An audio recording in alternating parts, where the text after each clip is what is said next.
the exclamation mark TamaTalks. Let me do that as well.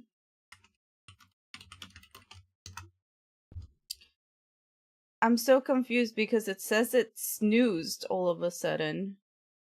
I didn't press snooze, and I doubt my like 1 or 2 mods are here. Oh my god, I just started the ad. That's fucked up.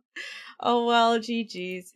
Anyway, hello everyone. My name is Tamashi, and all I gotta say is Tama Days. Yes, that is my catchphrase. Do not ask. I'm a grumpy political Latina VTuber who lives in Japan. I do political commentary twice a week, Tuesday and Thursdays.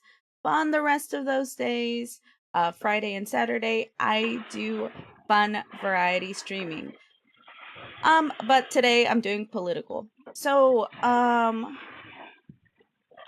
before we get to the main topic, we're going to talk about the Nakba, how it started and when did it start. And before I do that though, this is kind of loud. Oh, they're whistling. Before I start that though, I just wanna remind you guys that the flotillas are still going on. They're still sailing towards Gaza. The thing is though, and you'll see it here on the pinned, it says SOS Freedom Flotilla volunteers have been kidnapped by Israeli forces. Contact governments of Flotilla volunteers. And then they give you a link over here where it tells you the whole... Did my stream crash? I just heard notifs. My stream probably crashed. I don't know. Here, let me put on Do Not Disturb. My bad, y'all. Yeah, you can get information. This happened literally yesterday where I was watching live as like these soldiers started kidnapping, of course, the people who are trying to feed hungry Palestinians or give them medical aid in Palestine, specifically Gaza. But yeah, SOS Freedom Flotilla volunteers have been kidnapped by Israeli forces. Contact governments of Flotilla volunteers. Demand that each foreign ministry act now to ensure the safety of the Flotilla participants and work for their immediate unconditional release. Publicly condemn the kidnappings and calls for and support an independent international investigation into the attack, including the actors responsible and the blocking of humanitarian aid to Palestine and Gaza and their complicity in Israel's genocide. So again, this is where you can contact these places. Specifically, the people that have been kidnapped so far is already over 100 people that have been kidnapped. So Albania, Australia, Belgium. You guys can't even see, huh? Here, let me zoom out. Let me zoom out for you guys. There we go. Thank you for checking in, Zaya36, and also Ali, and also Cynthia. I forgot to say hello. My bad, y'all. Belgium, Canada, Denmark. Oh my god, Zaya, by the way, someone kidnapped one of your citizens. This is where you can contact them. Girly, look at this. You see this? Zaya, protect your goddamn citizens. You too, by the way, not just Zaya. I just know that Zaya's publicly from Denmark here. So I think this is the person's name who was kidnapped. Tara Maria Selner Adler has been kidnapped. France, someone from France, Greece, Italy, Korea. Oh, there's a Korean on there. Portugal, Spain, United Kingdom, United States. Oh, this one's for Tamashi, 33 right here. 3 people. Wait, only 4 people from the United States. I mean, that has been kidnapped. Okay. This doesn't mean this is the total of people, but basically the ones that have been kidnapped. I'm assuming these are the kidnapped people. I'm assuming. If they're not, my bad. But yes, the noise that you're hearing in the background here is one of the last boats, chat. The last boats that has yet to be kidnapped by Israel. Yesterday, we were watching live, or I was watching live. Each of these people, you know, having to be taken away by Israeli soldiers.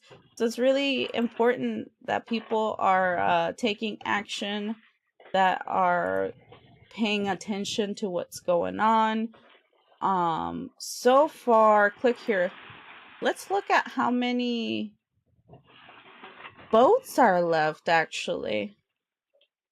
Let's see. There's only one boat? There's only one boat left.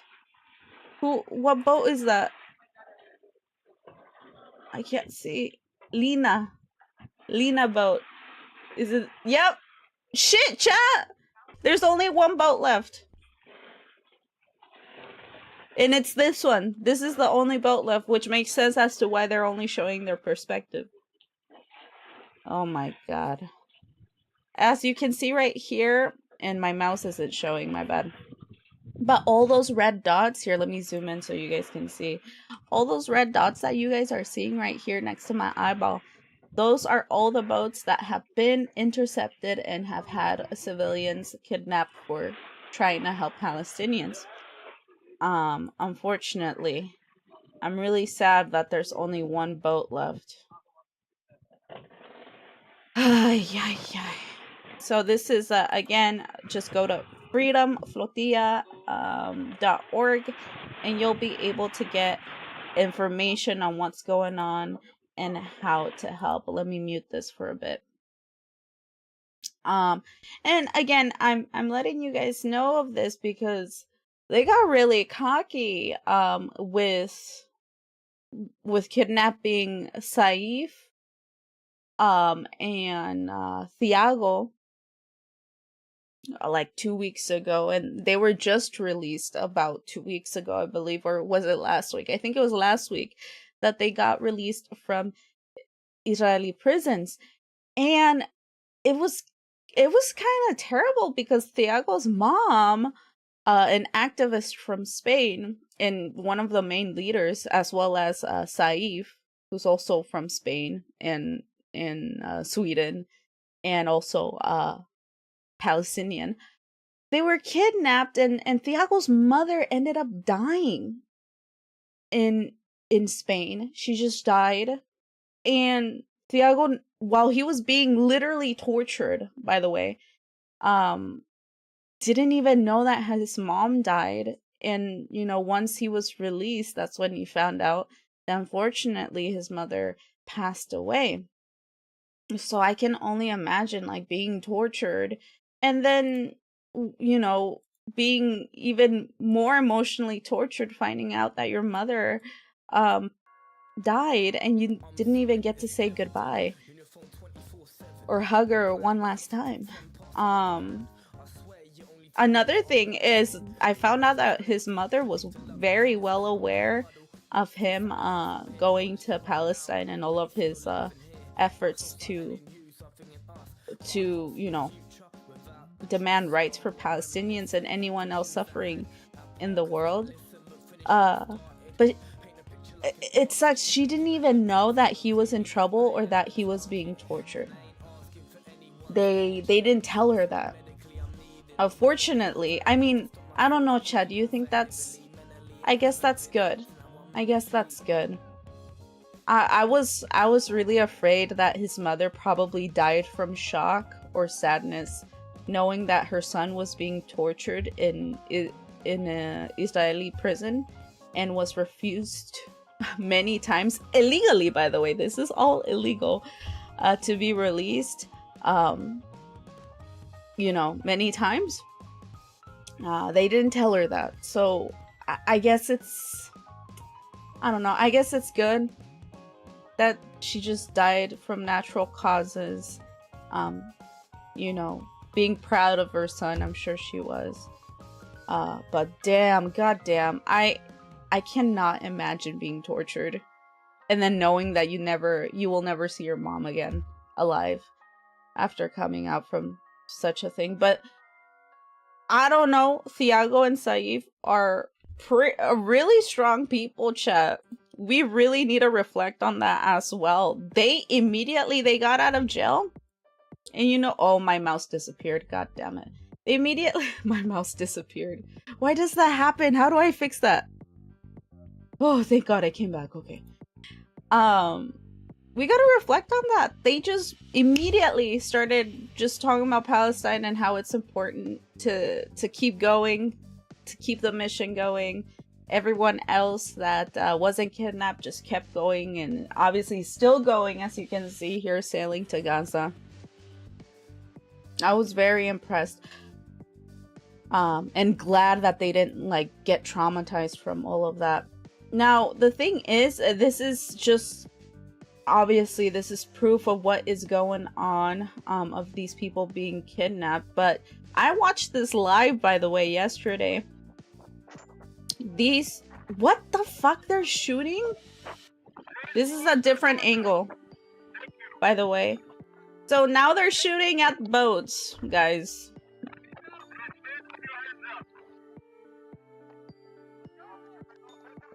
What is the point of shooting? Motherfuckers are even struggling getting on this boat. Oh my god. I didn't know they were being shot at.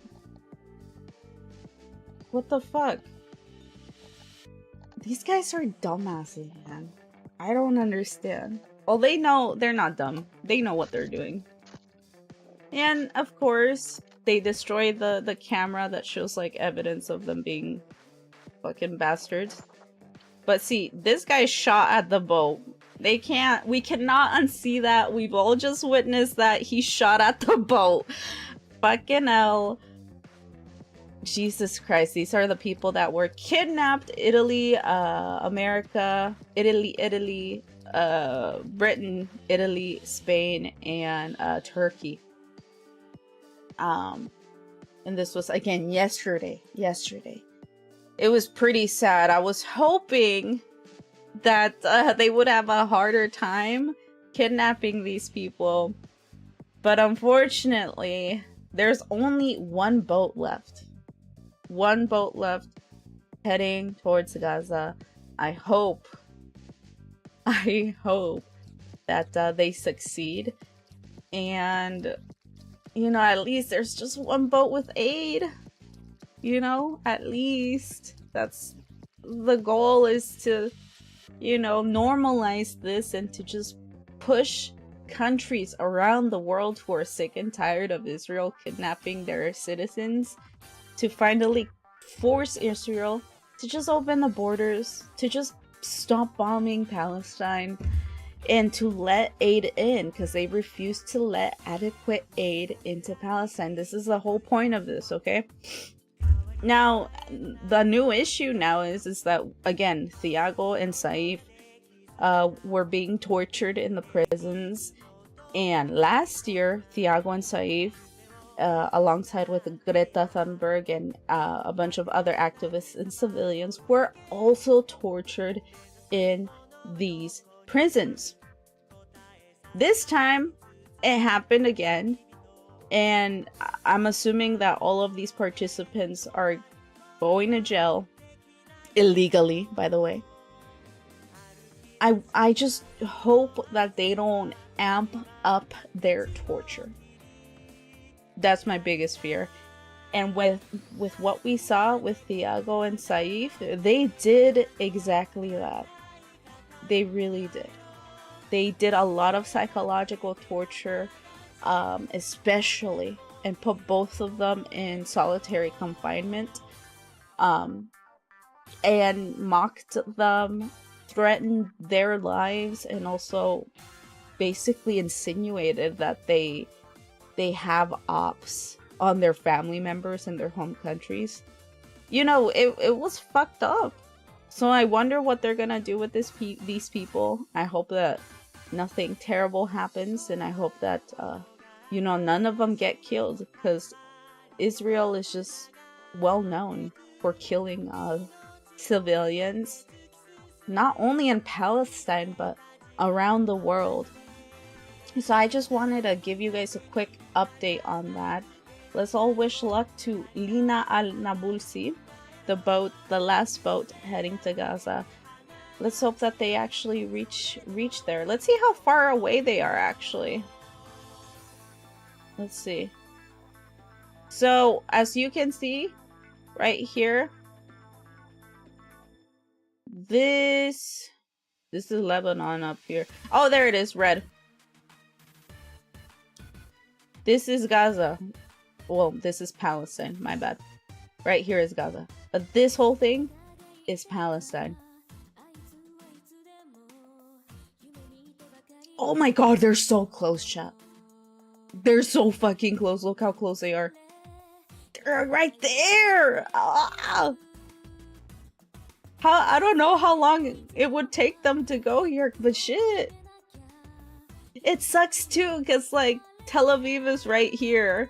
The colonized part of Palestine is literally right here, so they can just send that. They keep sending people, obviously. I hope that they fail. We can only hope, chat. We can only cheer for this boat to actually reach Palestine. They're so close. It looks like they're turning this way. Because tonight will be the night that I will yeah. Over again. Moonlash_ just cheered 100 bits. Thank you for cheering 100 bits. Nola, you scared the shit out of me, man. But thank you very much for the support. Gracias, gracias. If you can, if anyone can, even $1 helps. But if you can donate to the PCRF, the Palestine Children Relief Fund that I'm fundraising for charity, that would be awesome too. I think, I don't know if how far are we on the goal, chat? I can't see right now. I can check. But I think we have like, we have $5 raised out of 400. So if you guys can help donate, that is to charity first before me, that would be great. But yeah, this is the last boat. They're so close to reaching Palestine. Let's hope that Israel doesn't kidnap the people in this last boat, just so, you know, the Palestinians can have something, and symbolically we can have, you know, a success in trying to help these people. Okay, so that is a short update on the flotilla boats right there. The next thing, I also just realized my music isn't playing. No, it is playing. It is playing. I just can't hear it. Okay. Another thing that I wanted to do... Wait, I already did it. Okay. So, May 15th, chat. May 15th is what, the 78th anniversary, I believe, of the first Nakba. Or in English, the first catastrophe that the Palestinian people faced. And also the beginning of Israel officially becoming Israel. Okay? This is May 15th, I believe, 1948. So basically after World War II. That's when the Palestinians faced the catastrophe where they were ethnically cleansed, they were pushed out of their homes, people stole their homes, and also killed them in the process. And this is what founded Israel. Israel just became Israel after the Nakba. Many people don't even know how this started, or even know about the Nakba itself. But basically speaking, as of after after October 7th, Palestine has been going through a Nakba every day for the past 3 years. And, you know, went one, still goes through one to this day. And I feel, and I feel like obviously many people feel this, especially the Palestinians, this is the worst Nakba they've seen in history, okay? Not somehow, but Israel managed to beat the first catastrophe and repeat it many times and doing way worse things. Wait, did I... Oh, hello! Sorry, my alerts aren't working. Also, my YouTube chat is also not working. I just realized that. I'm sorry. Give me a sec. I'm sorry, y'all. I can see, I keep wanting to call you Shimeri, but it's Wani, right? Yeah, I don't know. My whole setup is messed up. Wani-san, hello, san? Sorry, I went Japanese style here. Let me see. I didn't even say hi to y'all, but the thing is that I can't see shit. I just realized. Okay, let me say hi. I don't know if I said hi first, but hello, Ali. Thank you for being first, and also thank you for checking in. Hello, Cynthia. Thank you for being second. Oh, and Careless, thank you for being third. My bad. I thought it was Zaya for some reason. Of course, no. Oh, and thank you for doing the TamaTalks for me. I didn't even pin it. Thank you very much.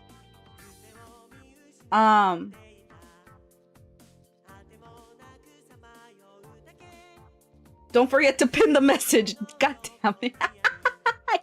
I didn't see this. We're still here. Thank you, Careless. Also, thank you, Zaya36, for checking in.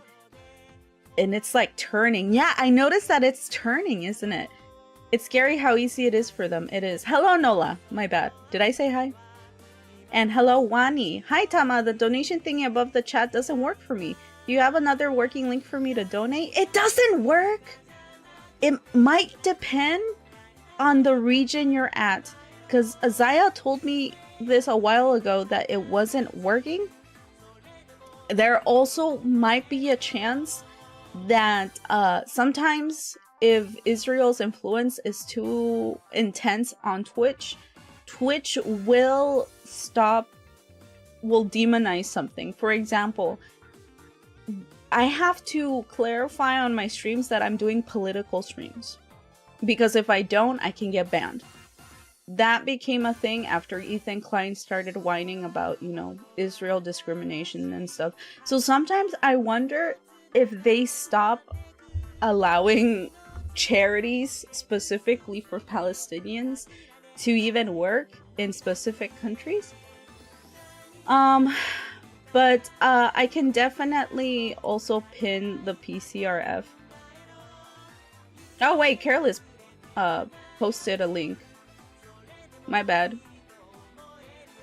It looks kind of wonky for me though, but I'll try to do that while I'm talking.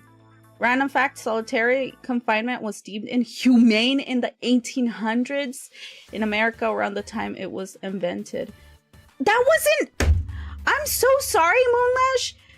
Nola didn't even donate. It was Moonlash, but didn't on screen. Didn't it show it was Nola? Moonlash, I am so sorry.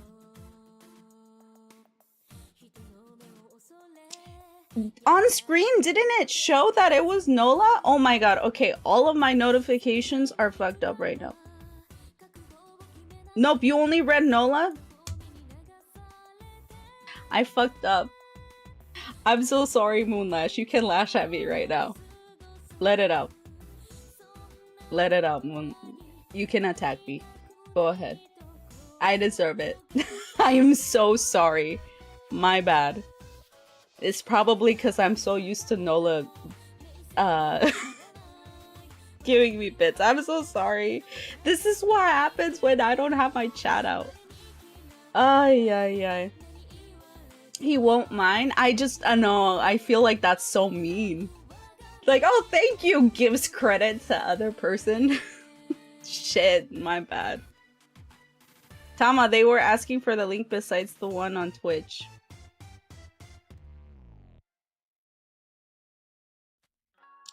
OMG, I'm in Asia, so maybe it doesn't work for me. Yeah. So even Zaya, at some point, it didn't work for him. All of a sudden, it started working. I asked if you had an alternative link because the one on Twitch ain't working for me now. It's okay, it's okay. But thank you for sharing the link. Apparently, it's not working for Asia. You don't have to dox yourself, by the way. Don't do that. Ah, but the link doesn't work. Ah! It works if you press the long ass one, but it doesn't. I wonder if I press it, what happens. Boop. Okay, it does work. Oh no! Oh no, you guys know that I live in Japan! No! It's okay. Oh wait, you can't see? So psychotic right now.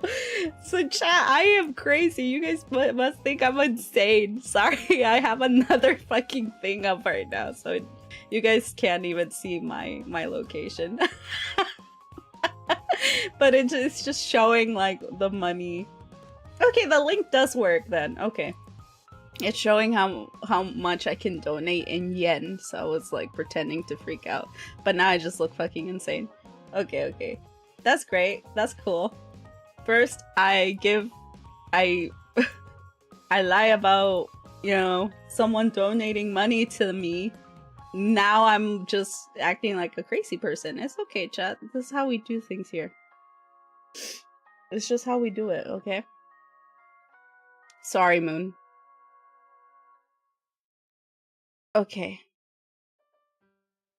It's a funny looking one for real. It takes you to the PCRF site. No, you only read Nola Tama. Blah, blah, blah. Works for me. I clicked what you pinned here. Yay! Nice. Ha ha ha. You are seeing things. I am. If we donate, will the number change above? I'm about to donate. Just wanted to know. I don't think so. Because, like, it's not directly linked to me when I press the link. So, but I mean, who cares? Why do I need credit for you donating, right? The whole point is to encourage anyone to donate anything. But basically, the Palestine Children Relief Fund helps children who were forced out of Palestine with, you know, medical bills, obviously therapy, because they are so traumatized, and other forms of support for their survival. Unfortunately, like I said earlier, Israel doesn't let aid go into Palestine. So I tried picking a charity where I know at least Palestinians are getting help, and it's like, you know, a well-known charity, and it's confirmed that it helps people. So far, you know, of course I can share like a what's it called, a GoFundMe page and help a Palestinian family, but it's very hard to confirm if it's like a legit donation or not. So that's what sucks too. It makes me sad. I want to help Palestinians specifically in Palestine, but for now, whoa! Thank you, Careless! Careless Writer just donated $15 to the PCRF. Oh! Everyone clap, clap! Also clap for Wani as well. Just wanted to check so we can get closer to the goal. Hee hee! Thank you! Sorry, that was my worst hee hee ever. Thank you for donating, Careless and Wani. Wani and Careless. Wani started the... Actually, do you see, Wani? This is what happens when you want to donate. You encourage other people to donate. Yeah, that's what happens. W for Wani mostly, because you wanted to donate. And that encouraged other people to donate. Now we're $20 in the fundraising goal. And Wani donated off stream. It's all good here. We're really winning here. This is good. This is good. Thank you very much, y'all. I really appreciate it. Again, I think I hope I fixed my chat, and I'm sorry if it ends up not working again. But let's continue the topic here. Let's hope that the last boat heading to Palestine actually reaches Palestine, and I hope that Israel doesn't torture all the people that they have kidnapped or will kidnap in the next maybe minutes, few hours, I don't know, but let's hope that these people can make it to Palestine. Okay, now May 15th is the Nakba day. Okay, like I said earlier, it's the day where Israel was officially Israel. It became Israel after 1948.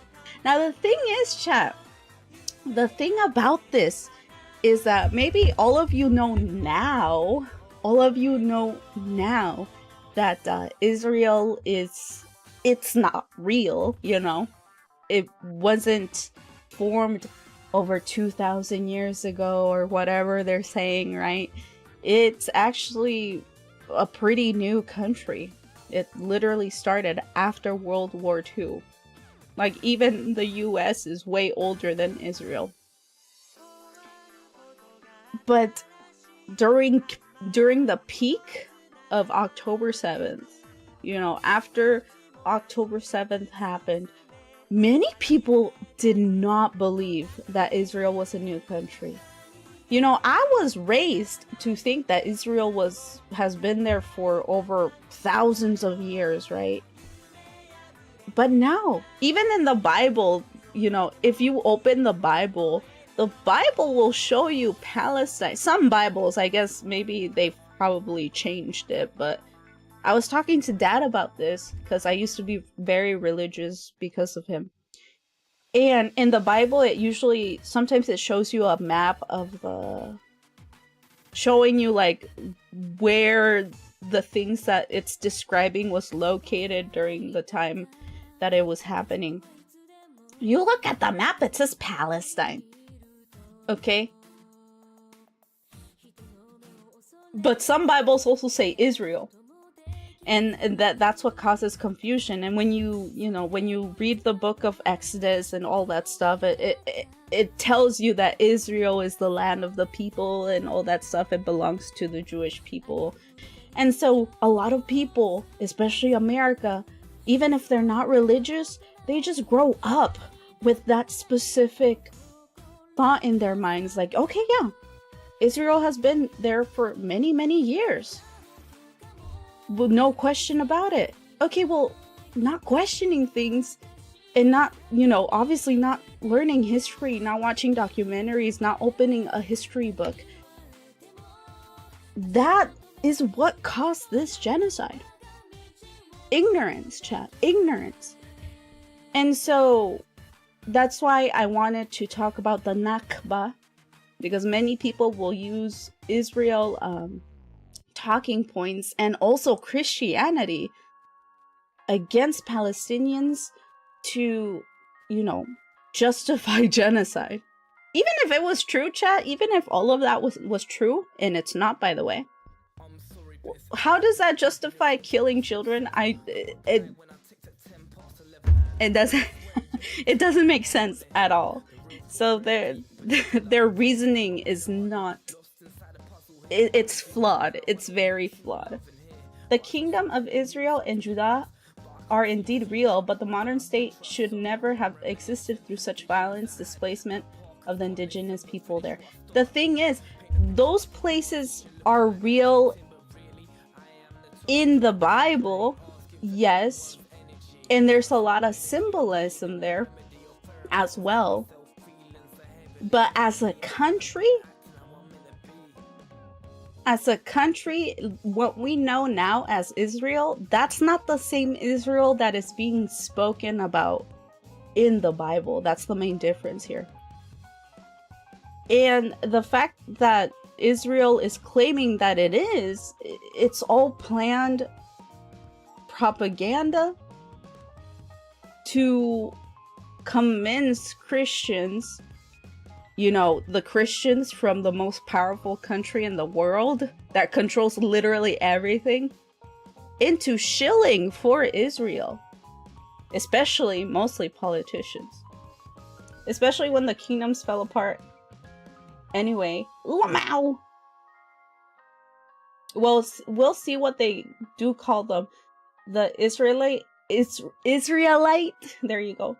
But the rest is up to debate because the Bible has been rewritten too many times. That's also true as well. No, but those places, like, the thing is that people usually pickpocket, is that how you say? Pick and choose things from the Bible, especially from the Old Testament, and fucking both the Old Testament and the New Testament, but in this case the Old Testament. They pick what they want to believe with their own narrative, and then use the Bible to justify whatever that narrative is. The promised land, but both sides claimed it was promised to them. The thing is like, I don't know if Palestinians, it's not like they claim that it was their promised land. The thing is that they actually live there. So it's not them claiming that this is the land that was promised to them. It's just like they've literally lived there for many years, and there's historic books that prove that the Palestinians in Palestine have lived there way more than any person from Israel has. And that's the main difference here. There is another thing, but I need to recheck the fact, but it does that one God's prophet gave birth to two sons. One became of the Israelite and the other of the Arab. And story goes that the Israelite side fell off the God's path, which is why the prophet Muhammad was chosen as the final prophet to bring the true gospel of God. That's the thing. And I might ask Dad to join me on this. I wonder if he'll be okay with it. Again, he used to be pro-Israel, but now he isn't. But oh shit, my phone. My bad, y'all. I'll be back.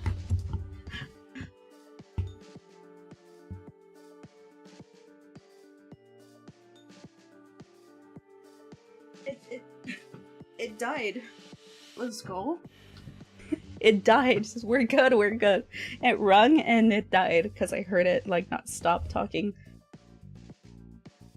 But I want to actually learn more. I'm not religious at all, but it's very important to understand both contexts.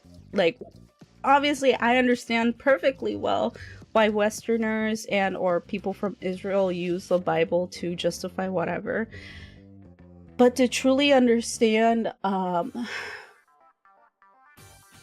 what people who believe in Islam, like what they're facing, how they face things, how they think, you know, and also disprove all the fucking shitty things that Westerners say about Muslim people. Or you don't even have to be Muslim, by the way, but anyone who was raised with Islam, knows of Islam, and or practices, you know, that religious belief.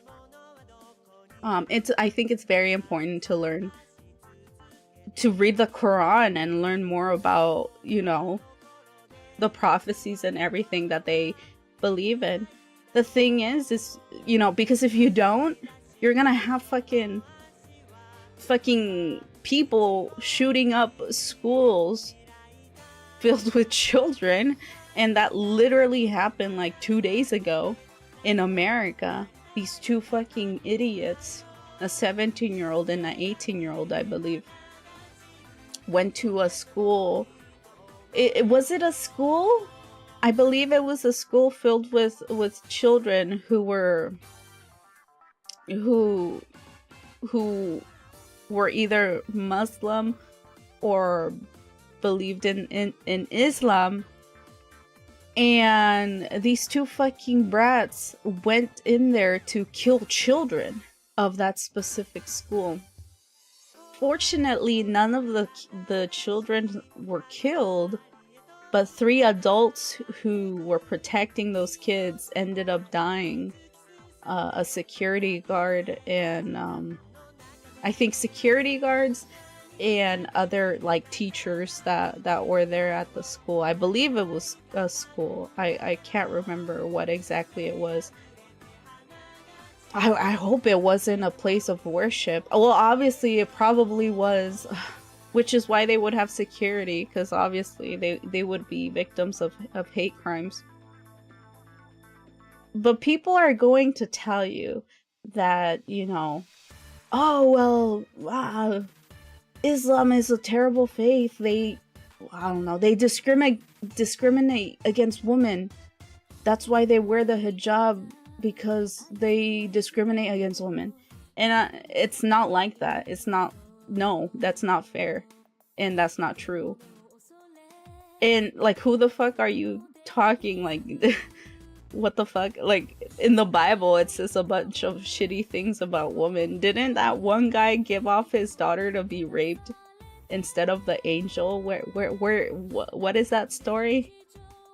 I forgot. But it's like is it in the New Testament? I don't remember. So, like, I mean, the Bible has stuff like that in it too. But it's important. My point is, it's important to learn the context of both religions, just to make sure that no one is, you know, obviously lying in order to justify whatever they want to do.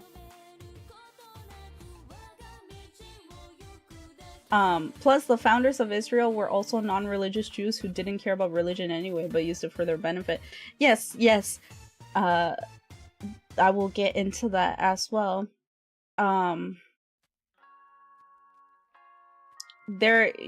You're talking about Abraham and his 2 sons, who are called the forefathers, yes, of the Arabs and the Jews respectively. That's true. Yeah. And I wish Dad was here, because he's like such a nerd about the Bible specifically. But basically, that's the beginning. That's in the Old Testament as well. Yeah, I don't remember the English name for Abraham. That's English! The Zionist ideology is deeply intertwined with the Jewish history and also misinterpretation of the Christian Bible. I'd say check out the Schofield Bible and how it influences the creation of modern Israel. I mean, if you have questions about Islam, you can ask me. I do have some knowledge of my religion, but I'm no scholar. I was thinking more of like learning Arabic? How do you pronounce that? Tama, I am not Nola. How dare you? I'm sorry, Moonlash. I apologize. You were a bit late. I've apologized. The New Testament has nothing to do with Jesus and his teachings, as it was made after his death. That's also true. And also, it's not like Jesus said, kill all of the Palestinians, and then disappeared. No. Jesus was also Palestinian. If we look at the history and stuff. The name I know of Abraham is Ibrahim. Did we change the name? That's crazy. I knew it. Ibrahim, Abraham. I thought we just pronounced it differently, but I guess we just changed the whole last name. But anyway, let's talk about it in a short form content way. Let me exit this. I can't exit it. I can't. I just have to change my screen here. Now, I wanted to talk about this because at some point when I was a way small, well, I'm still a small streamer, but back then, when I first learned about what was going in Palestine and I wanted to do more of it, more about it, but I wasn't confident still. Back then, I wasn't as confident about like making it a weekly thing and talking about politics, I guess, or whatever you want to call it. Back then, I did this like charity, my first charity stream for the PCRF. I was trying to fold over 300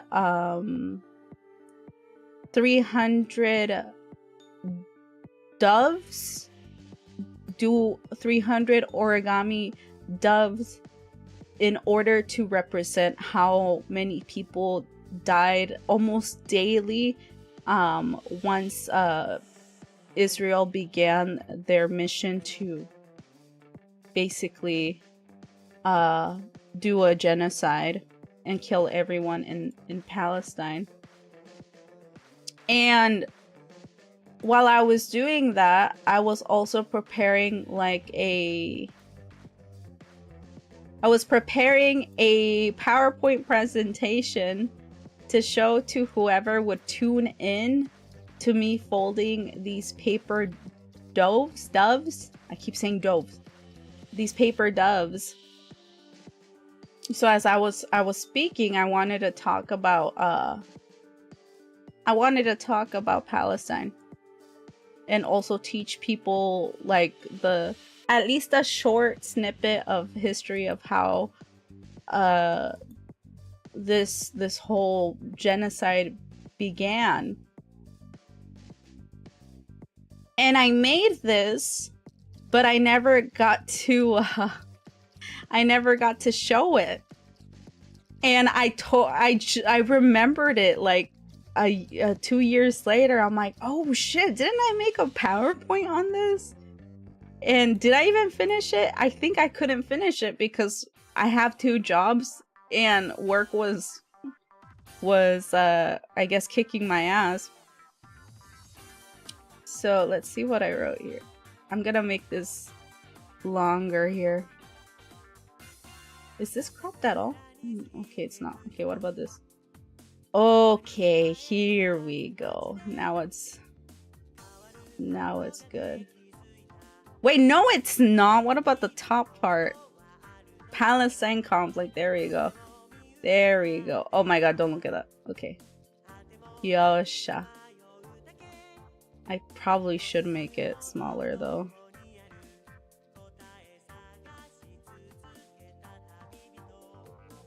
So I made this many years ago, 2 years ago. I think right when a few months after October 7th. So yeah, May 8th, 2024.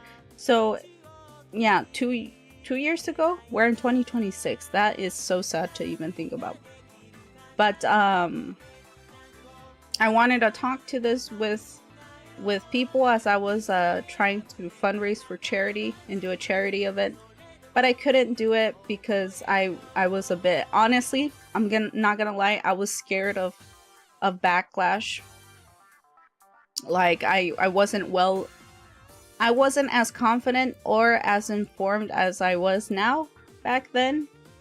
But I wanted to do something. I was just too cowardly to actually say anything about it.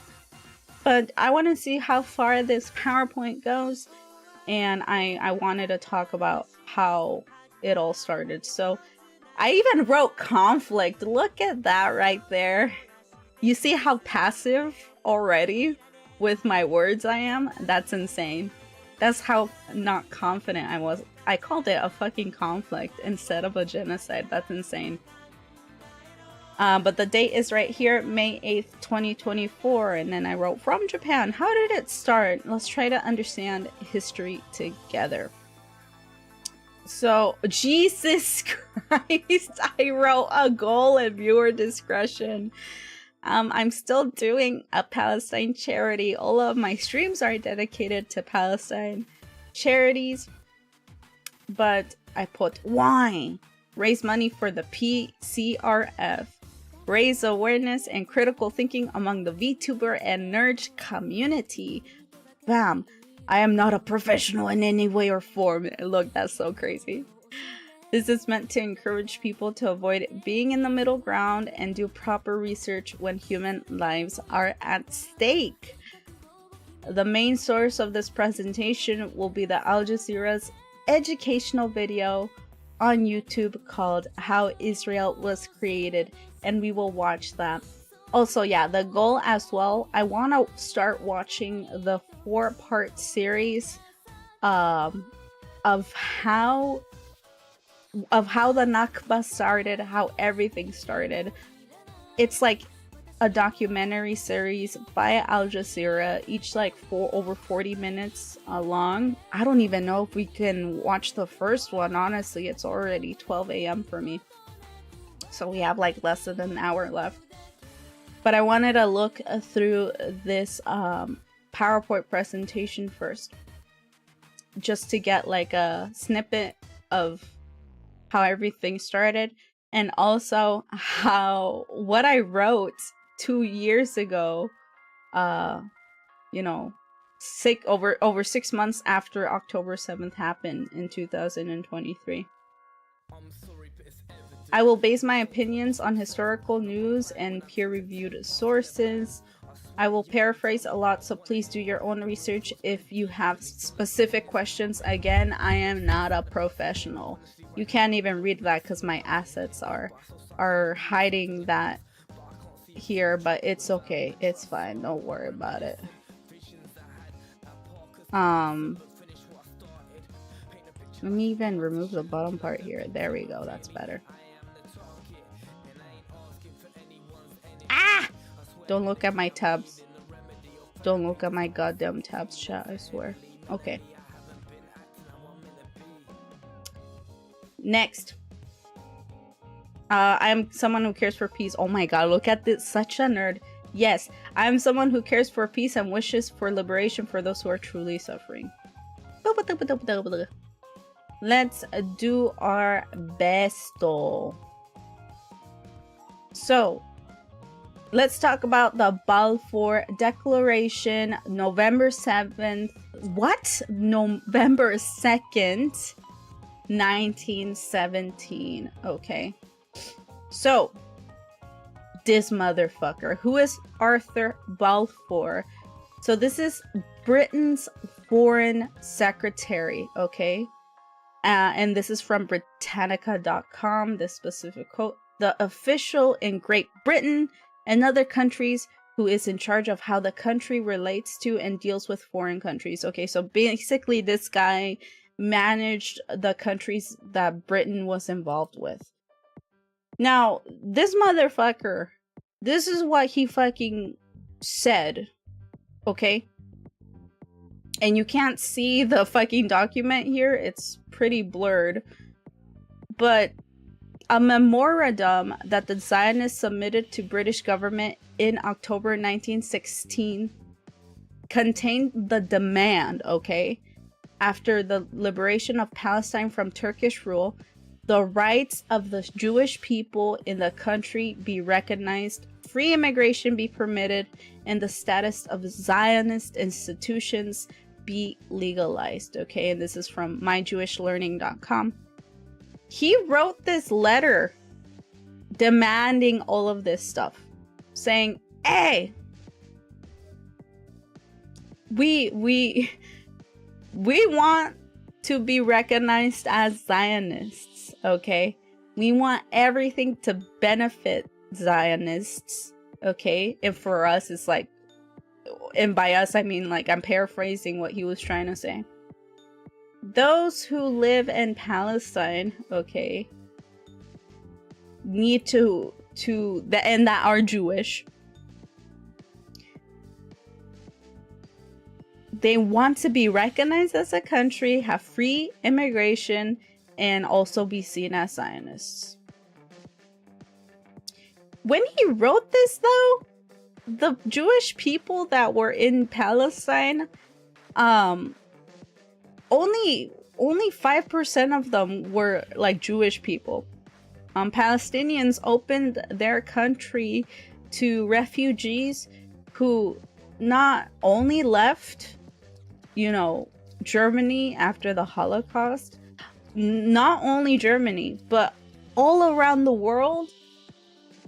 People like Jewish people from like America and other countries that weren't affected by the Holocaust. They were just affected by, obviously, discrimination of the Jewish people that was normalized, unfortunately.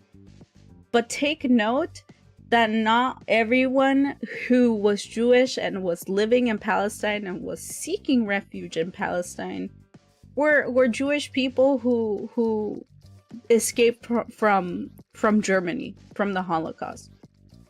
In fact, not only 95% of those people who were living in Palestine were Palestinian, okay?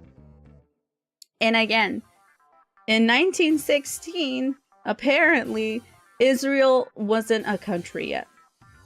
So take note of that. Already, by this letter, a bunch of propaganda that Israel says that they've been there for many, many years is already destroyed. Because this guy is calling for Israel to be created. Boom. 100 years ago, a brief 67-word statement within a short letter, Jesus Christ, laid the foundation for the birth of the nation of Israel. This is from JewishAwareness.org. This British promise is what led to the creation of Israel and the destruction of Palestine. But why? Why, chat? Why? Oh, I'm so cringe. I can't believe I added this to a fucking PowerPoint presentation. World War I. Dun dun! So, promises, okay? During World War I, the British made promises to the Jewish people and Arab people. This was done to entice Arab leaders against the Ottoman Empire, one of Britain's enemies during the war, yet also give Jewish people homeland in Palestine. So during World War I, the British were trying to get people to like them, okay? British people wanted more land for themselves, or at least to make countries be on their side during World War I. During that time, the Ottoman Empire was in control of Palestine, so Palestine was under Ottoman rule. And so to get people who were, under Ottoman government rule to go against the Ottoman Empire, Britain made two promises. One, a Jewish homeland in Palestine, and two, promising Arab leaders independence. Those are I think those are two conflicting things, not gonna lie. But those were the promises made. So a month after the letter that we just read, the British took over Palestine, and they were, instead of the Ottoman Empire, now it was the British Empire who was dictating what would happen to Palestine.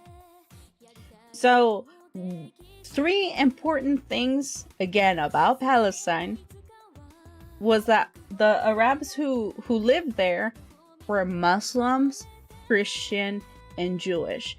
Yes, no matter what Israel says, it is possible to be a Palestinian who is Muslim. It is possible to be a Palestinian who is Christian. And it is also possible to be Palestinian and Jewish. Now, the people outside of that who were living in Palestine were non-Arab Jews that escaped persecution again in Europe, not only in Germany, but in all of Europe, okay? So they formed very small colonies in Palestine. And they for safety, basically for safety, because they didn't have a place to stay. Europeans are assholes, and we're basically being racist to them. Okay? So, the emergence of Zionism. Okay. At first, okay, in the beginning, the term Zionism just meant building a Jewish presence in Palestine. And yes, I guess that still means that still means Zionism. But I guess building a presence in Palestine is definitely different from building a genocide in Palestine. But I guess I digress. Many of those who identified with this term despise the fact that they had to leave their own country to escape persecution. So again, a lot of Jewish people didn't even want to leave Europe, okay? They didn't want to leave just because, you know, people were being racist. They wanted to live where they were raised in. But again, they had no other choice, and so what Britain did was like, hey, you don't like it, get out. Go to Palestine. That's where you guys are meant to be. And some of these Jewish people were like, I don't like this. I don't want to leave. But fucking hell, like, if the government isn't, instead of like throwing us somewhere else, no, instead of helping us still live here, they're throwing us somewhere else, okay? So again, I'm saying this because not all Jewish people are Zionists or became Zionists because they wanted to. A bunch of people, again, were escaping persecution and were forced to live in Palestine. They didn't want to live there.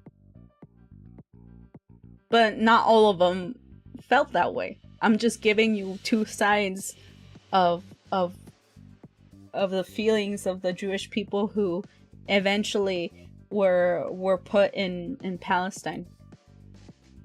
Yet, but, takedo, shikashi, okay?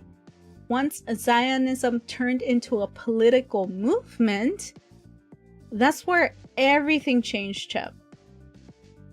That's where the term Zionism had other implications.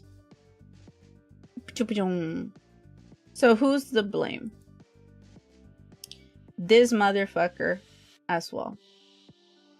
This guy is the founder of Zionism. His name is Theodor Herzl. I can't even pronounce his name. Is that how you pronounce that?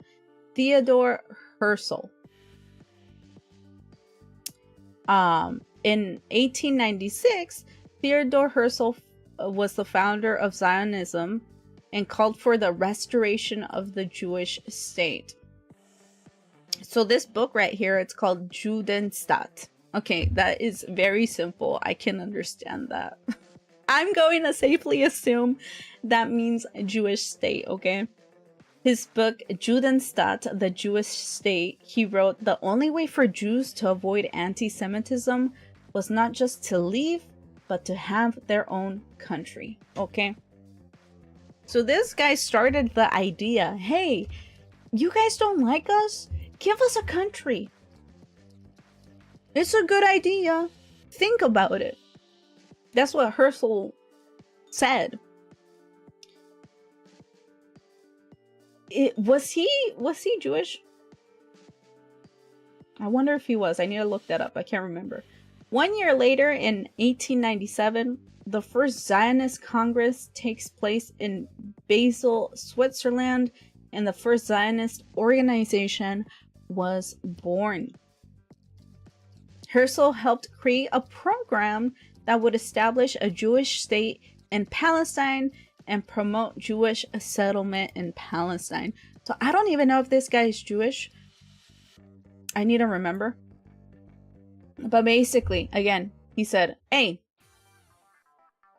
listen, Jewish people are being persecuted. The only way we can help them is by stealing No. Well, no, yeah. By stealing land in Palestine and putting them there and basically make our own country. The thing is like when you say make a country and then say let's put them in Palestine, that means you're gonna take over Palestine, right? that doesn't mean that, you know, they're just gonna make a new country in a place that didn't have people in it. They literally specifically chose Palestine and said that's where we want the new Jewish country to be in. So this encouraged funds to promote Jewish immigration, companies to buy land in Palestine, and recruiting representatives to advocate for the Jewish cause. In this case, the Jewish cause for them was to make sure that there was settlements inside Palestine, you know, without permission. Again, a lot of Palestinians were open to having these people seek refuge there. But again, things started changing once they were saying things like, yeah, we're gonna make a country here. A Jewish country here. Like, I would just stand emoji right there if my neighbor was saying shit like that after I helped him escape persecution. And so I think this is where I stopped. High-ranking officials who supported Zionism. The Prime Minister of the UK. Who would have thought? Who would have thought? So the Prime Minister Lloyd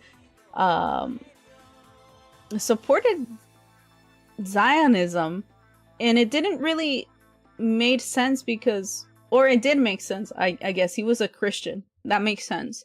So once they started implementing Christianity here and saying that the land of, you know, the land of Palestine is where the Holy Land of Israel should be and is the land that was promised to Israel. You know, Christians just hear that and they get so excited. They would drop anything, even money, support, unconditional support, to support a cause like that. And he believed that putting the Jewish people in Palestine would quicken the second coming of Christ on earth. When I was religious as well, I used to be super excited for the second coming of Christ. I was so done with my life, and you know, you hear that and you just wanna go to heaven already, I suppose. And it's a mentality that once you get really into Christianity, you eventually, this is the end goal.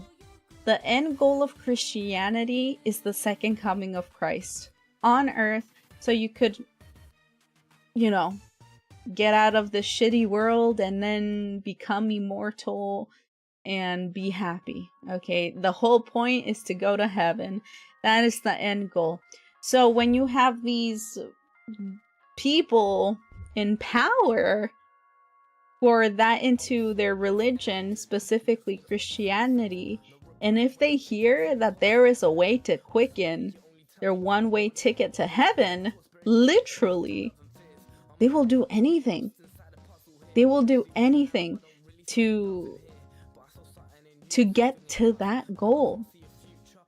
And so, of course, everyone else that we just mentioned, fucking Herzl, Theodore Herzl, which is this guy with the beard, the founder of Zionism, and also Arthur Balfour, the guy who controlled relations between countries, between Britain and other countries, in this case, specifically Palestine and the Jewish people. Hello, Relu, thank you for lurking 9 times. You are able to manipulate the Prime Minister of the United Kingdom to do whatever you want. And then it came to the day where they finally gave the go to the Jewish people and said, you know what? Go ahead. Go take the land of Palestine. And that's a short way of explaining everything that just happened that I'm explaining right now. And the creation of Israel began.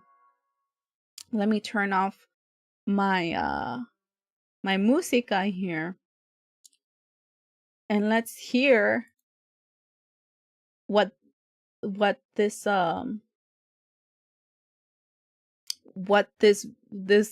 of my my PowerPoint presentation was based off of this, and of course of other sources that I found.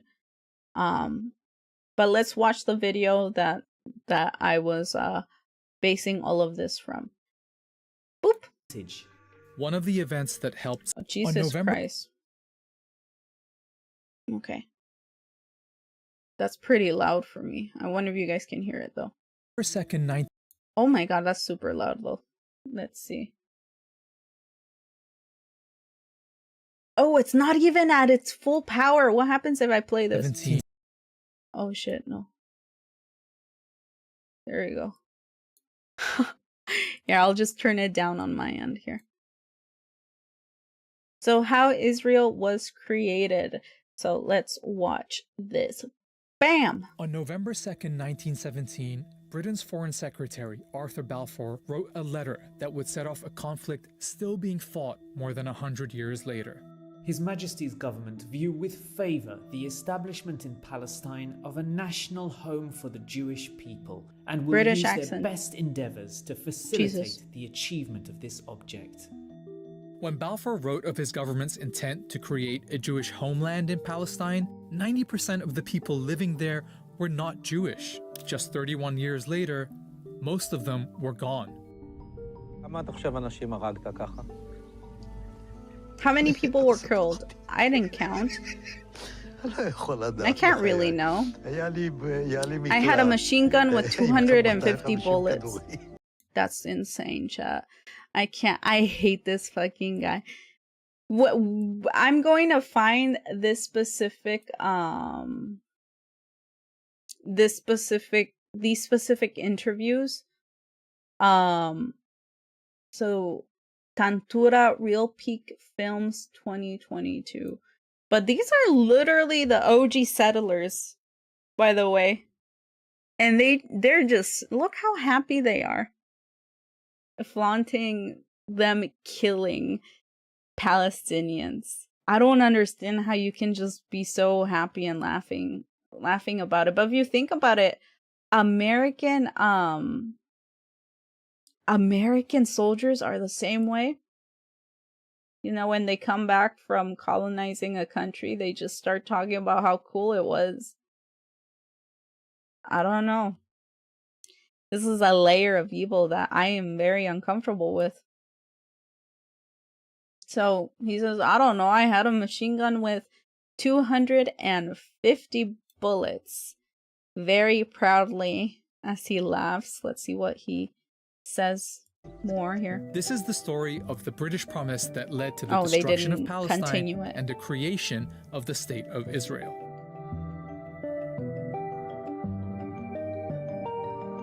En contexto. Let's start with the obvious question. Why were the British making promises about other people's countries? Yeah. Short answer, empire is one hell of a drug. This was World War I, and the British were making lots of promises. In addition to promising a Jewish homeland in Palestine, they promised Arab leaders independence if they rose up against Britain's enemy, the Ottoman Empire.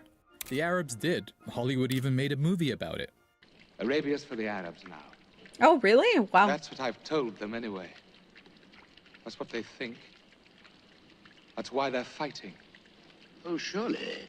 A month after Balfour's letter, British troops took Palestine, ending 400 years of Ottoman rule. The people who lived there were Arabs, mostly Muslims, but there were Christian and Jewish minorities too. There was also a tiny number of European Jews who in the late 1800s had started building small colonies there. At a time when many Jews were suffering horrific persecution in Europe, they felt Palestine could be an escape. The idea of building up a Jewish presence in Palestine became known as Zionism, but it stayed a fringe movement among European Jews. Many of them felt they shouldn't have to leave their countries to avoid persecution. But Zionism as a political movement took a big step forward with an Austrian man called Theodor Herzl. And see, he's from Austria. Is he Jewish though? this guy is a very important name in this story. In 1896, he published Der Judenstaat, or in English, The Jewish State. In it, he said the only way for Jews to avoid Europe's anti-Semitism was not just to leave, but to have their own country. And Herzl didn't just write. The next year, he organized a conference in Basel, Switzerland, the first Zionist Congress. The attendees agreed on a program which sought, among other things, to establish a Jewish homeland in Palestine and promote Jewish settlement in Palestine. From here on out, the Zionist movement became very active, setting up funds to promote Jewish immigration to Palestine, companies to buy land there, and recruiting representatives to advocate for their cause with different governments. A few days after the conference, Herzl wrote this in his diary. At Basel, I founded the Jewish state. In 5 years perhaps, and certainly in 50 years, everyone will perceive it. He was only off by 1 year. Okay, so no, he made it happen. Like, that was his mission, chat. That's crazy. That is insane. Oh my god. He dedicated his life into making sure that Israel would be created in Palestine. And I can't believe that he predicted it so accurately. He was just off by 1 fucking year. God. Just like that, chat. Just like that. That is a lot of history, but it's important because the Zionist movement is Hi, a critical Kaizen. How part are of the ya? story going forward. Especially after it found a friend in the British government, where a lot of high-ranking officials supported Zionism, sometimes for unexpected reasons. Prime Minister Lloyd George, for example, was a Christian zealot who believed gathering the Jewish people in Palestine would bring Jesus Christ back to earth. Others, like Balfour, believed that getting the Jewish people out of Europe and into their own country would be a good thing. Herzl was pretty visionary when he wrote that the anti-Semitic nations will become our allies. Meanwhile, the Zionists assured Britain that their future... That's crazy. The anti-Semitic allies will be like countries will become our allies. Bro, manifested so hard. Hello, NHK. Thank you for checking in 13 times. Also, hello, Kaizen. Did I say hi to you? Hello. That's crazy. future country would be a reliable ally. So that's the backstory of how European anti-Semitism, Zionism, and British imperialism all led to the Balfour Declaration, this British... Oh, all of a sudden it's lagging. Let me check my internet. promise to build a homeland for Jews. Buffering. Okay, now it's just being weird. That's kind of crazy. Leaders, anti-Semitism. A bunch of leaders with the power also of anti-Semitism is what created Israel. That's kind of crazy. In Palestine. Now we're gonna look at... Oh yeah, he didn't read that out loud, but that's very important, by the way. As they were discussing all of this, chat, it's not like they asked the Palestinians to agree with anything. Okay? It's not like, hey, by the way, we hate the Jewish people, and some of them also just want a country, and I guess that's gonna be Palestine, okay? Is that okay? Cool. hey, UK Prime Minister, if you give Palestine to these Jewish people who were unfairly prosecuted, because that's a fact, chat. We have to acknowledge the facts. A bunch of Jewish people were being prosecuted all around Europe, not just in Germany, but all around Europe. And Germany was the worst case scenario, obviously the Holocaust. But those who weren't in Germany and those who weren't, obviously being hurt in the Holocaust during that time, they were just being obviously persecuted. They were forced to leave. Some of them didn't want to leave. Some of them thought it was stupid that they even had to leave their homes in Europe. But, this fucking guy, Herzl, was like, hey, you know what? Let's just give them Palestine and it's gonna work.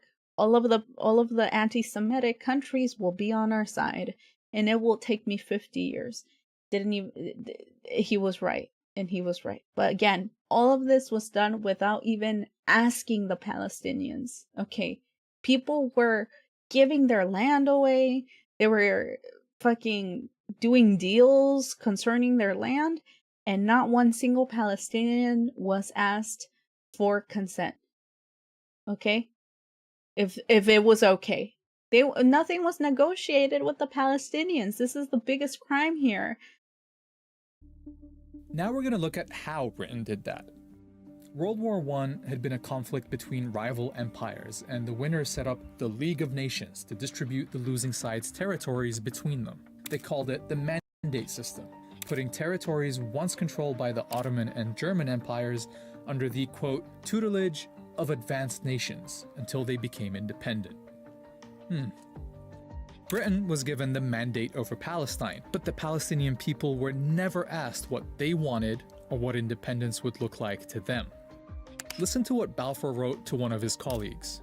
For in Palestine, we do not propose even to go through the form of consulting the wishes of the present inhabitants of the country. Why? Instead, it was the Zionists. Bro even said, hey, let's not tell them. Let's not tell them. Let's not ask them. In this fucking dumbass British voice. Fucking hell, let's do it. Fucking hell.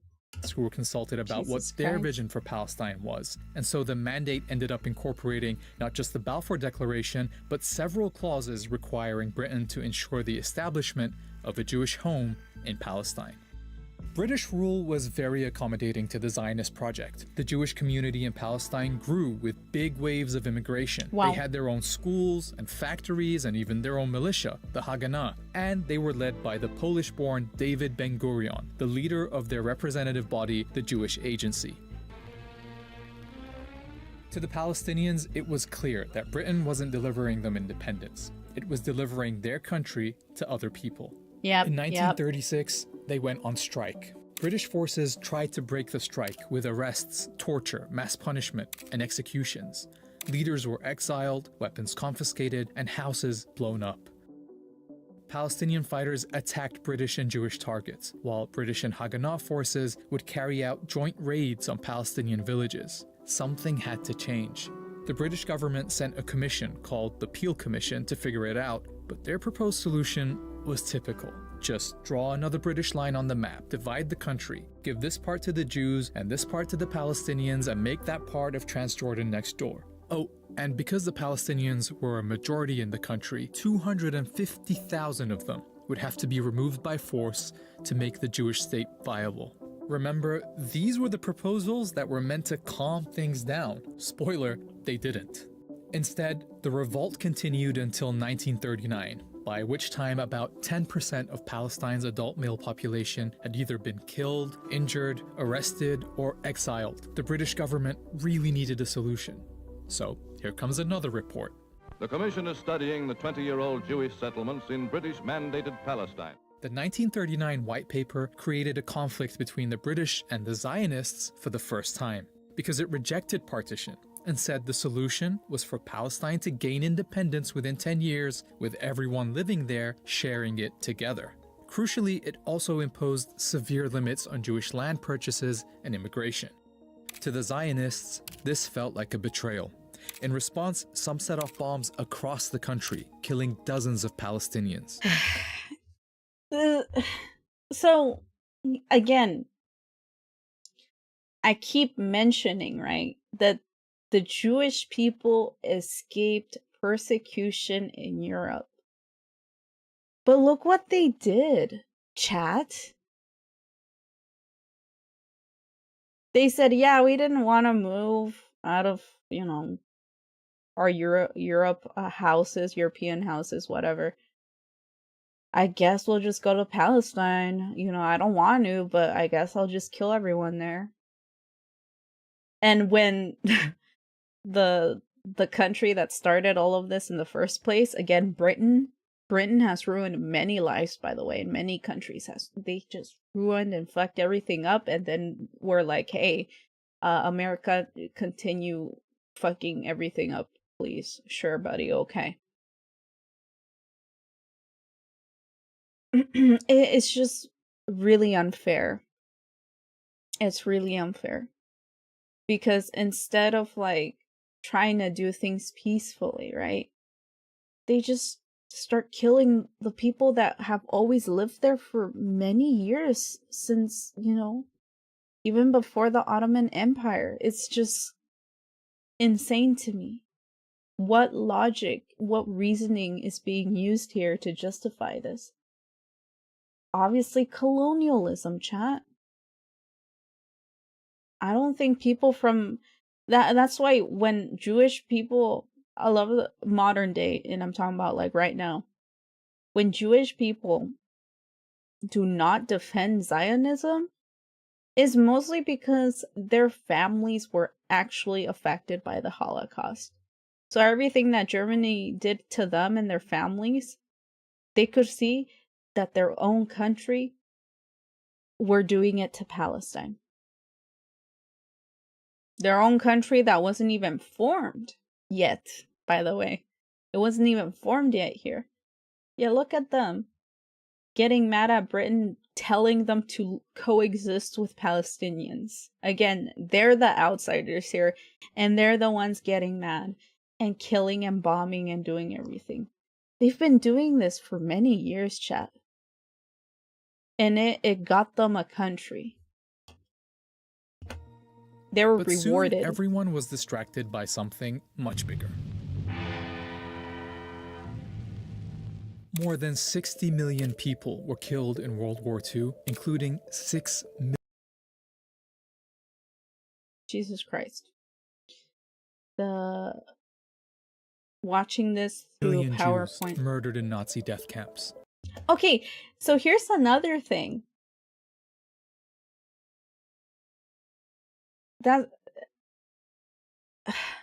How many? Wait, let's read that. Let's hear that again.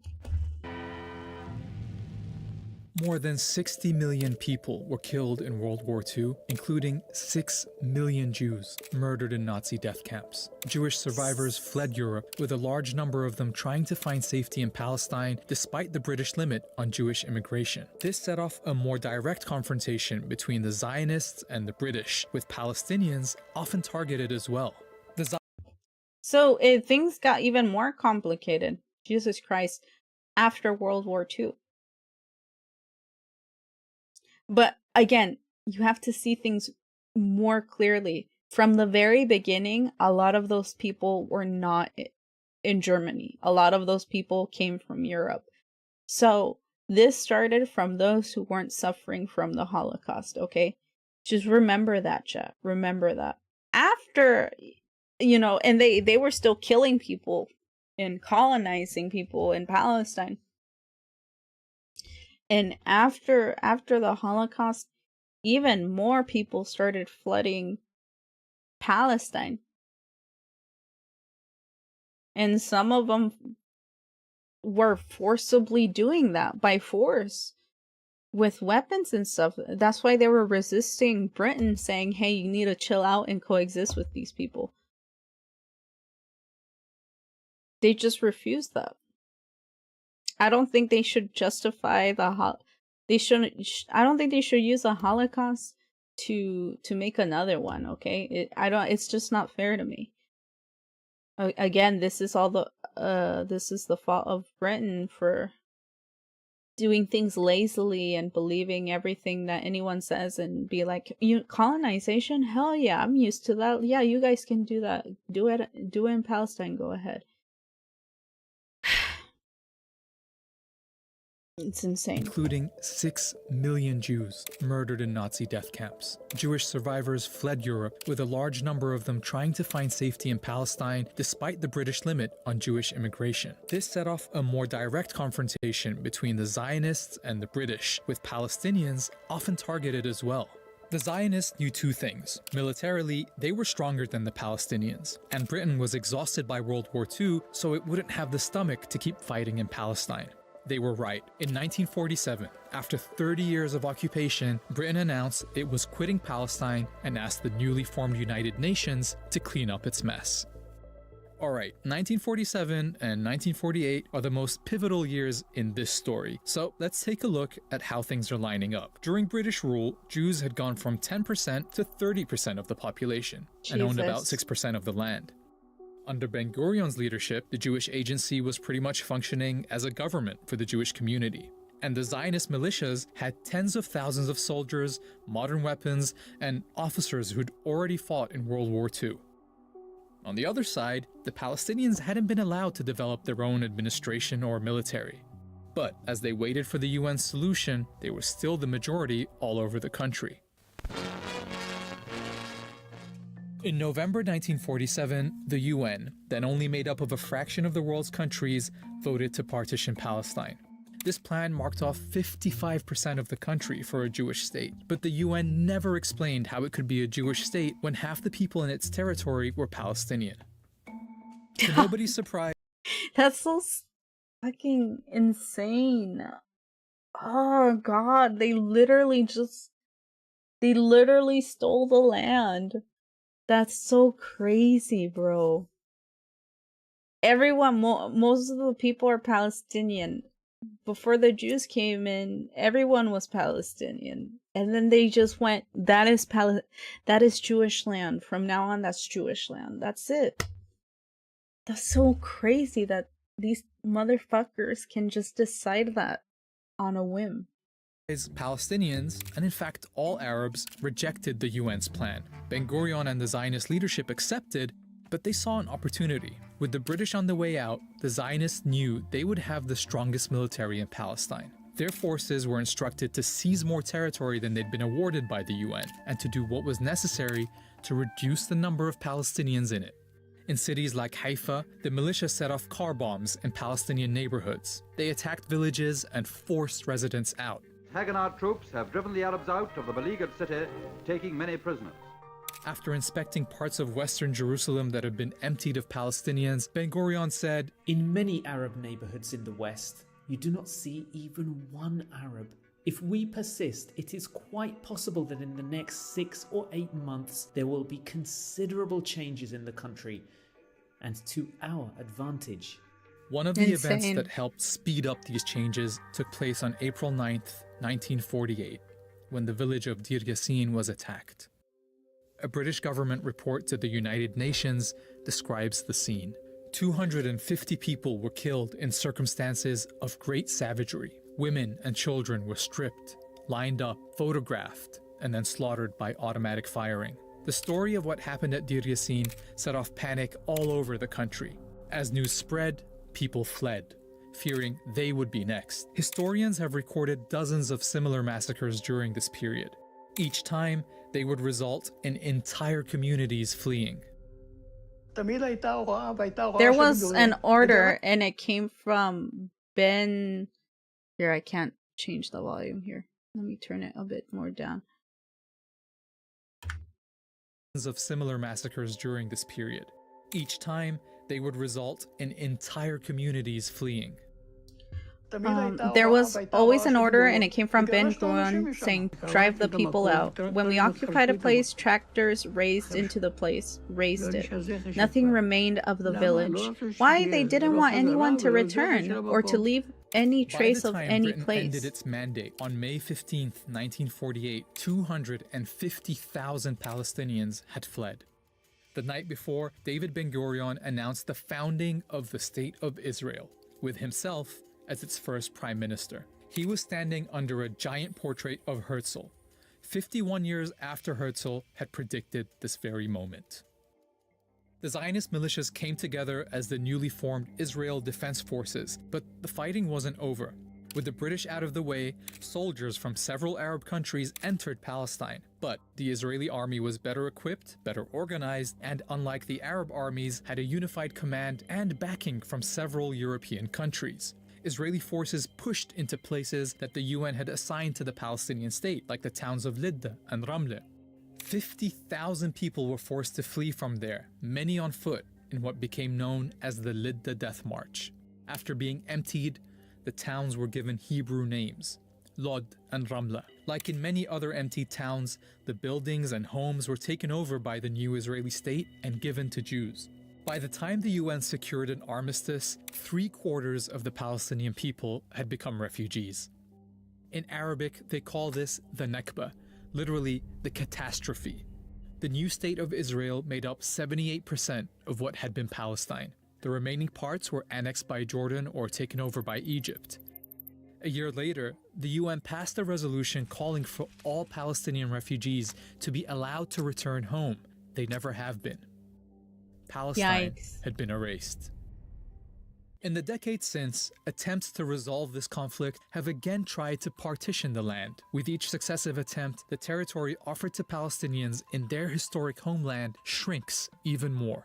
Ironically, Israel is still struggling to maintain the population advantage it gained in 1948 when it forced all those people out, because in 1967 it occupied the West Bank and Gaza, bringing all the Palestinians living there under its rule. And so today, the population of Jews and non-Jews in this land is roughly equal. But those living under occupation have no rights, no citizenship, and no prospect of independence. The Nakba-era tactics of settlement, home demolitions, and expulsion are still used against them. We want Nakba now. That's crazy. Israel has taken the land but wants nothing to do with the millions under its rule. International, Israeli, and Palestinian human rights groups say this system is a form of apartheid. To see if that's an accurate description of Israel more than 100 years after Balfour's promise, watch this video here.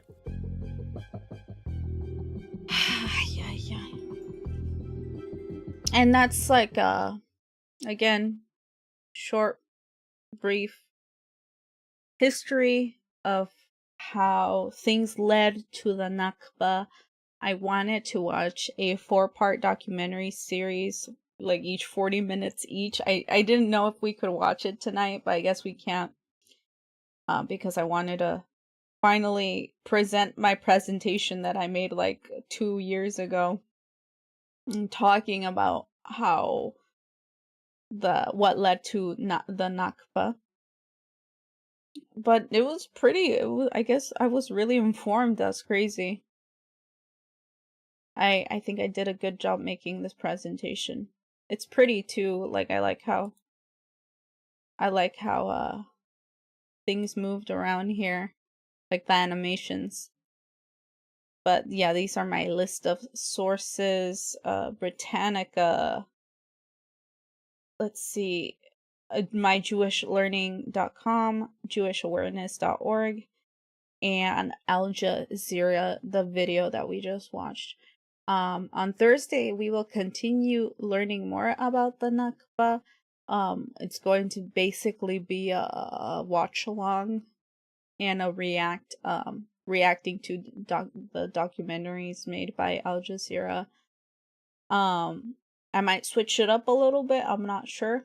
I've been really busy lately, and have still been having a lot of headaches lately because of the changing weather in Japan. It was like over 30 degrees Celsius today, and it knocked me out so bad. I like yesterday it wasn't that hot, and all of a sudden it was hot like that today. So I just got a huge headache and I passed out. but good thing I had this PowerPoint. So next week we will watch more of what happened during the Nakba, and learn more about that. I might want to see that one documentary that was mentioned where it was a bunch of Israel soldiers remembering the war crimes that they did, and what we just saw was so gross at the beginning of the video. But I think that we need to watch those interviews to fully understand how normalized it is for these people to just kill Palestinians. It's a good wake-up call and a good way to witness that, and make sure that when all of a sudden they start making themselves the victims and the ones that are supposedly being persecuted by Hamas, you'll see how their soldiers are, how they really think of the Palestinians, and how much they even just love the thought of reminiscing their war crimes. It's insane, chat. I definitely want to watch that as well. But yeah, thank you for watching TamaTalks. If you learned anything, well, I'm happy as well. Thank you to Moonlash for donating. No, for giving me 100 bits. Thank you so much, Moonlash. Also, thank you to Wani. I keep wanting. Oh no, that was lame. My bad. Don't throw tomatoes at me. I keep wanting to call Chimeri. No, I keep wanting to call Wani Chimeri, but her name's Wani. Thank you for donating off stream to the PCRF, the Palestine Children Relief Fund, as well as to Careless for donating $15 to my fundraiser to the PCRF. Thank you very much. And yeah, I hope you guys learned something new. We'll continue this. We'll continue learning what happened during the Nakba. Right now, we learned of how everything led to the Nakba. Now we're gonna learn what happened during and after the Nakba next week. Okay, not next week, sorry, on Thursday. There won't be a stream tomorrow because I have two shifts tomorrow. I'll work the day and night shift teaching English. But Jesus Christ, yeah, I'll see you guys on Thursday, okay, y'all? Thank you for coming and donating and commentating. Gracias. Good night and goodbye. See you.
してるから今